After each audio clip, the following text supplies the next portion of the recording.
कारकत महात्म की जय। कारकत महात्म भांगो ब्यो अध्याय 17।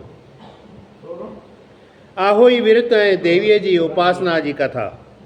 राजा पृथु महर्षि नारद का पुछण लॻो त हे स्वामी, संसार में यश ॾियण वारे पुटनि वधाइण वारो अहिड़ो को परम पवित्र विर्त मूंखे ॿुधायो जेको आम लोकनि जो हितकारी हुजे।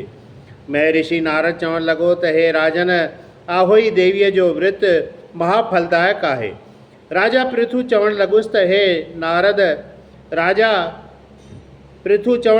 हे नारद, कृपा करे आहोई देवीअ जे पैदा थियण जो वृतांत ॿुधायो। इहो विर्त कहिड़ी तिथ में कहिड़ी विधीअ सां रखणु घुरिजे, सो बि खोले ॿुधायो। महर्षि नारद चवण लॻुसि त हे राजा, प्राचीन समय में कलयुग जॾहिं जोर वरितो तॾहिं घणेई अकाल मृत्यु थियण लॻा। पशु पखी ऐं मनुष्य फ़क़ति नाले मात्र वञी बचा। तॾहिं सभई माण्हू गॾिजी वेदनि शास्त्रनि जे ॼाणण वारनि ब्राह्मणनि खां पुछण लॻा त हे ब्राह्मणो, कृपा करे ॿुधायो त हिन अकाल मृत्युअ जे बंदि थियण जो कहिड़ो उपाउ कजे। ब्राह्मणनि शास्त्रनि में जाचे चयो त हे यजमानो, कारकत वॾी सतमीअ ॾींहुं आहोई देवीअ जो वञी पूजन करियो। ब्राह्मण जी आज्ञा मञे सभिनी यजमाननि वञी उहो ई आहोई देवीअ जो विर्त रखियो।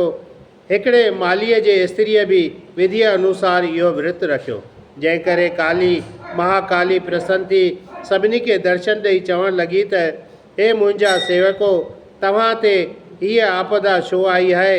कृपा करे उन्हीअ जो कारण ॿुधो। हिकु दफ़े मां रुद्र जे गणनि खे पाण सां वठी मृत्यु काल समेत संसार जो सैर करण आई हुअसि। उते मां छा ॾिठो त दोरो धर्म कर्म खां हीड़ हो सारो ई संसार वधी वियो भूमीअ मथां पापन रूपी भार। ब्राह्मण विद्या वेद खां, खत्री युद्ध खां हीण, वेश पंहिंजे वापार खां शूद्र थी विया खीन। जाल पतीअ जे विर्त जो रखे न दिलि में ख़्याल, यज्ञ होम जप तप संदो हीणो थी वियो हाल। अदल न हाकिम वटि रहियो हेमा रुश्वत जाम, वधी वियो व्यभिचार पिणु ऐशी ख़ुशी आराम। संसार जी अहिड़ी अधोगति ॾिसी मां दिलि में घणो नाराज़ थियसि, जंहिं करे ही अकाल मृत्युअ जूं आफ़तूं तव्हां ते आयूं आहिनि। पर तव्हां वरी जो कारकत वॾी सतमीअ ॾींहुं मुंहिंजो विर्त रखी मुंहिंजी आराधना कई, तंहिं करे मां तव्हां ते ॾाढी प्रसन्न थी आहियां। जेको वर घुरिणो हुजेव सो घुरो।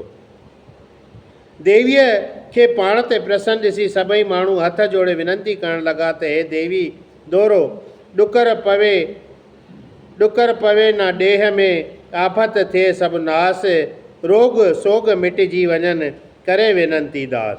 हुन जी वेनती ॿुधी देवी माता चवण लॻसि त हे मंचो, मुंहिंजी प्रसन्नता लाइ कारकत महीने जे कृष्ण पक्ष जे सतमी अष्टमीअ ॾींहुं मुंहिंजो विर्त रखंदा करियो, मुंहिंजो पूजन कंदा करियो, त वरी का बि अहिड़ी आफ़त तव्हांजे आॾो न ईंदी। बालक ॿुढे ऐं रोगीअ खां सवाइ ॿियनि सभिनी खे विर्त वारे ॾींहं जो वक़्तु रोटी खाइणु न घुरिजे। पूजन जी विधि हीअ आहे। मुंहिंजी चतुर्भुज जी मूर्ति बणाए मिटीअ ऐं छेणे सां घर में लेपो पाए कंहिं ऊचे आस्थान ते उहा मूर्ति सिंगारे रखो। शाम पीले सफ़ेद ऐं कारे रंग सां कणिक जूं 12 पुड़ियूं आणे खीर धूप दीप सां मुंहिंजो पूजन करियो। अहिड़ीअ तरह पूजन करण करे जिते किथे सुख जी प्राप्ति थिए थी, अकाल मृत्यु या ॾुकर वरी किथे बि कोन पवंदो।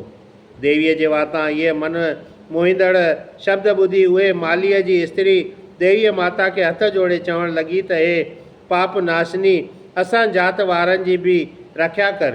हुन जी वेनती ॿुधी देवी माता चवण लॻी त तो जो मुंहिंजे पूरन भक्ति कई आहे ऐं सचे निश्चय सां मूंखे पूॼो आहे, तंहिं करे मां तोखे वरदान थी ॾियां त मनुष्य पूॼा जे अंत में तुंहिंजे संतान जी बि पूॼा कंदा। हुननि जी पूॼा तॾहिं सफल थींदी, न त सभु क्रिया अजाई वेंदनि। तंहिं करे पिछाड़ीअ में कुंभर या मालण जी पूॼा ज़रूरु करणु घुरिजे। एतिरो चई देवी अंतर ध्यानु थी वई। हे राजन, गृहस्थीअ लोकनि खे ही विर्त ज़रूरु रखणु घुरिजे। पद्म पुराण मां कारकत महात्म आहोई विरत देवी रखीअ जे उपासना करण बाबति 17 अध्याय संपूर्ण थियो। बोल श्री कृष्ण भगवान की जय।